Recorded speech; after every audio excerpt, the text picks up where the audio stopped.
The Jags, they lost their possible head coach. Then they got their head coach, and Liam Cohen going to the Jacksonville Jaguars after saying he wasn't going to go there, then went back to Tampa.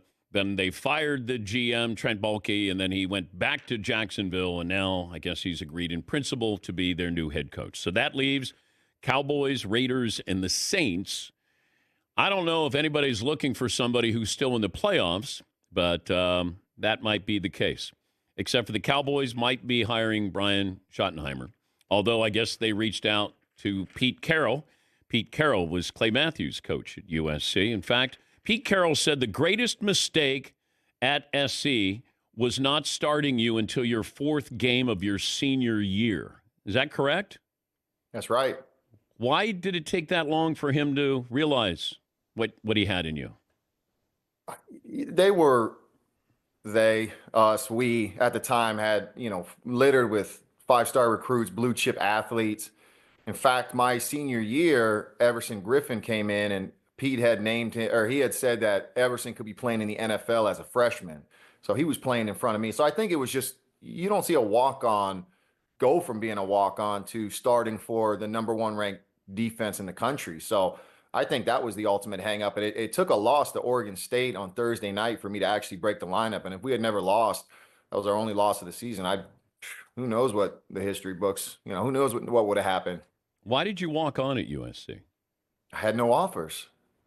I lied to a few people when I got to SC because I wanted to fit in. They're like, oh, where did you have offers to, class? I picked some lowly Pac-10 schools. I said Arizona, Arizona State. I even ventured to say Idaho, but I didn't have any. When did you realize you could play at a high level? It was probably my third year there, so my redshirt sophomore year. I started getting on some special teams and making some plays, kickoff, punt.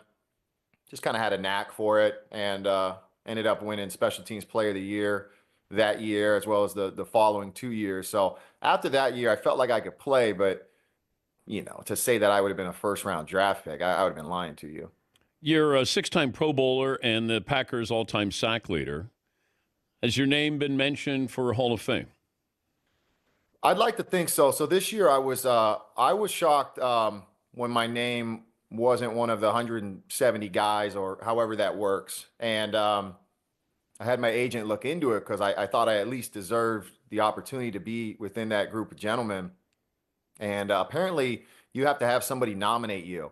And the person who was the Packers, who heads the Packers, wasn't aware that my 5 years since retiring was up. So I just got skipped over. And he assured my representatives that next year that wouldn't be an issue. But that leads to another conversation, which is, the process of nominating people. I mean, it's let's just say cooler heads, prevail, just because I was a little hot about it. Well, it's tricky though, because it should be if somebody says your name and then you go, yeah, Hall of Famer. But now we see it where you're not a Hall of Famer now, but in 4 years you might be a Hall of Famer. You didn't play any more games, so I don't know how that worked. Like Sterling Sharp, I think Sterling Sharp's a Hall of Famer. I mean, if we're going to put Terrell Davis in injury-shortened career, or Gale, he was incredible. He won the Triple Crown, I think, maybe the first guy to win the receiving Triple Crown. Yeah, Dan, we went through this with my dad, as a matter of fact. So my dad, 19-year career, four-time Pro Bowler, just most games played by a linebacker, might have the most tackles by a linebacker up there with Seau. But he played for a small market in Cleveland for 16 years, never won a championship, and wasn't, big on promoting himself. And ultimately, for the first 24 years, he would make the top 75, top 25. And it wasn't until the last couple of years when my sister, really, I got to give her credit, she really started campaigning, politicking, where the last year, the 25th year, my father finished 6th. The voters came out, they told her confident, like, hey, he was in that top 10, but finished 6th. So like you had said, he didn't play any more games. He didn't do anything different within those 25 years since retiring in 96. Yet somehow he was a couple votes away from being enshrined into the Hall of Fame, but he didn't for, the 20 years before that. It's an odd process, but I do understand what you're saying. There's guys who are, sure doubt, or excuse me, no doubt, surefire Hall of Famers. And then there's those who, kind of have to wait a little bit. What did it do? Break your dad's heart?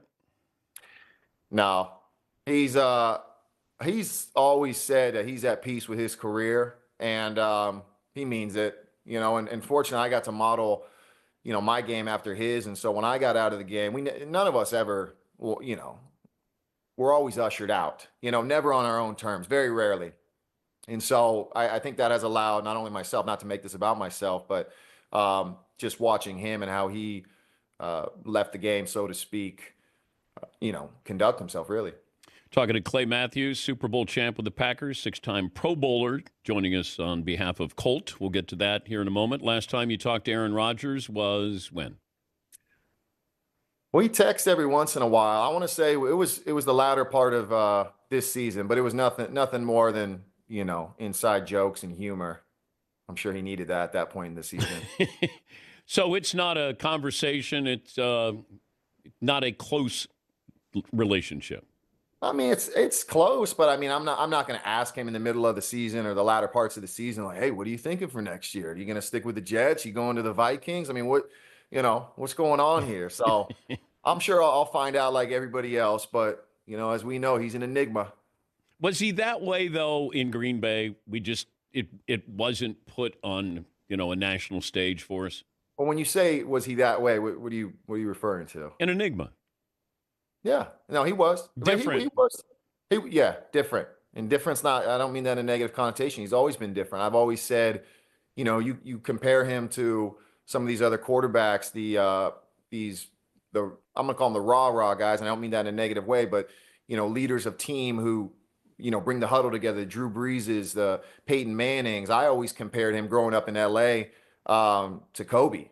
If you wanted to be great and you wanted to be better, you would gravitate towards him, and then he would bring you in. And that's why you saw the relationships he had with Jordy Nelson, Devontae Adams, Greg Jennings. They were elite at the time, and he was able to form that chemistry because those guys had such a strong bond. So he led by example. He led by example. I mean, practice was so competitive, so much fun. I mean, he was trying to go at us. It wasn't this, lovey-dovey, hey, you'll get him in the game. We were going after each other. But Kobe, there was a fear factor there. Like, Kobe wanted to crush you even if you were his teammate. Like, I want you to be great. Yeah. Was Rodgers like that? I mean, it's a little different when you're dishing out the ball like, like Aaron was to his receivers. But, yeah, I think, when is enough enough? Is 4 MVPs enough? I'm sure he wanted 5. And that's why I truly make that comparison to him, because I think he wants to crush you. Now, obviously, we're on the same team, but in practice, that's no different. And I'm sure, watching him this year, you see those glimpses of what he has. And I don't know what that means moving forward. I thought for me, it was pretty telling when he walked off the field with Devontae with his arm around him. And we remember when he walked off the field with Randall Cobb in Green Bay, what that meant. So we'll see if I'm reading into it too much, just being a fanboy, or what's going to happen. But I'd love to see him. You think he's going to play one more year? I think he should play one more year. Do I think he will? I don't know. What would you do if Mahomes did what he does with the going to the sidelines, or I'm going to slide, I might slide, I kind of sliding? I hit him. Yeah. Well, I did hit people in 2018. That's when the narrative changed. We're talking about Aaron Rodgers. It wasn't until Anthony Barr broke his collarbone, I want to say in 17, maybe 16, where the shift changed and you weren't allowed to hit the quarterback anymore. And, some would argue that's a good thing for the sport, keeping the Mahomes and the Josh Allens and the Lamar Jacksons, but they've taken full advantage of it. And it's hard to watch, these quarterbacks, especially with the flopping too. These guys making $50, $60 million, getting every call, having so much success, and they're dancing around the sideline. They're sliding when they, become a runner. So it is hard to watch. And I hope there's a an onus on changing that next year as far as Okay, what would you do? late. What would you do? As a ref, Create the rule. the rule is the refs need to stop calling those plays until the quarterbacks learn that you're going to get hit. It's part of the game. It's a tough game. I mean, the type of hits I used to deliver on quarterbacks first 8-9 years of my career versus the last 2, that's how the game should be played. You're allowed one step, you give him a hit. If the quarterback gets the ball late, you got to let him know. It's no different than guys coming across the middle. You had DBs who put hits, but now there's defenseless receivers, and you see quarterbacks. You saw that Josh Allen pass, I want to say I don't know if it's the wild card or divisional game where, he got his receiver or a running back knocked out. That's what's going to happen coming across the middle. But I'm old school in my thought. I know that has to change. I just think to answer your question, I think referees need to keep, the flags in their pocket unless it's truly egregious. And that leads to a separate conversation about referees. Did you ever have a sack or a hit on a quarterback where you felt bad? Where I felt bad? About it? Never. Although, no, I changed. I'm sorry. I thought about that. I didn't have a sack, but I hit Brian Hoyer one time and I broke his arm. I broke his forearm, and I met him years later, and I apologize. I never want to injure anybody. I know everybody says that, but truly, I felt bad about that. But how do you apologize if it's part of the game? Oh, I didn't apologize at the time, but when you see him face to face, and then you kind of remove the shield, the mask, so to speak, there's some humility and a human element to it. But no, I didn't apologize during the game. It wasn't like, yeah, I got him out of the game, but you never want to hurt anybody. I keep saying that somebody's going to hit Mahomes, and they're going to take the penalty. They'll take the fine. Like at some point, that's going to happen here. I don't like saying that, but the reality is somebody will eventually say, this has to stop. You're right, Dan. I don't even know. Yeah. So I'm debating on whether or not I tell you this, but in but I will. 2014 NFC Championship game against Seattle, Russell Wilson threw an interception. And this was right around the time they were, these crackback hits and stuff. And I tried to give him everything I had. And fortunately, he stuck it out. That's when he drank that bubbly water that got rid of whatever head injury he had. But you're right. That is what's going to happen. So you went out of your way. You were trying to take his head off. I didn't go out of my way to go get him. You'll see he was naturally in the way. He was trying to make the tackle, but I wasn't going to, because he was a quarterback, I wasn't going to put my hands up. I was trying to put a hit on him. That's what we're supposed to do. Oh, I know. Why are you yelling at me? No, you're right. I'm sorry. I'm taking this out on you, but there's this narrative now that you're a dirty player if you hit a quarterback, just because the rules have changed so much to protect them. Do you have a tackling dummy at the house? Like, do you need to hit somebody? They're my kids. Yeah, I tackle them. I wrestle with them.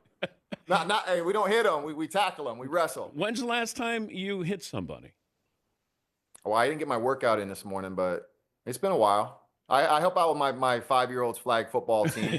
We won the championship this year. Yeah, we won the championship. Yeah, I like it. Does he have a ponytail yet? No ponytail. He's high and tight. He goes to a private school, so they frown on that. All right, tell me. But if he wanted a ponytail, you'd say, all right?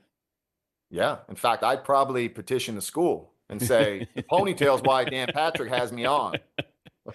Dude, you look like you're in your mid-30s. It's that strong hairline. No, you look like you could play. Well, listen, I mean, I felt like I could still play after year 11 with the Rams, but this is a separate conversation. I was ready to move on to be a dad. It was my second chapter, third chapter, whatever it was in life. I was ready to be a dad, but I felt like I could still play. I don't know about right now, but I appreciate the compliment. All right, tell us what you're doing with safetyimpactaward.com. Yeah, so I appreciate you first giving me the opportunity to talk about this. It's something that means a great deal to me, having a young family, being an outdoorsman and a firearm enthusiast.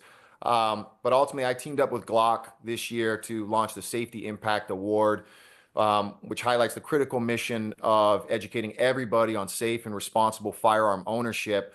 Together, we're honoring nonprofit organizations that have shown an exceptional commitment to safety within the firearm industry. And it's not just me, it's Hall of Famer Joe Thomas, Super Bowl champions Adam Vinatieri, Fletcher Cox.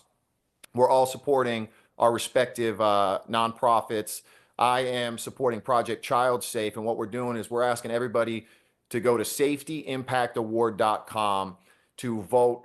We're competing against one another for our nonprofit. And Colt will donate $1 for every vote received for the winning charity. And on top of that, when you do register to vote, you have an opportunity to win lots of prizes, money, get entered. I want to get this right, into the big game safety sweepstakes, where if there's a safety during the Super Bowl, fans have an opportunity to win up to $100,000. So like I said, it's something close to me. You know, like I said, having firearms myself, having a young family, and I encourage everybody to go to safetyimpactaward.com.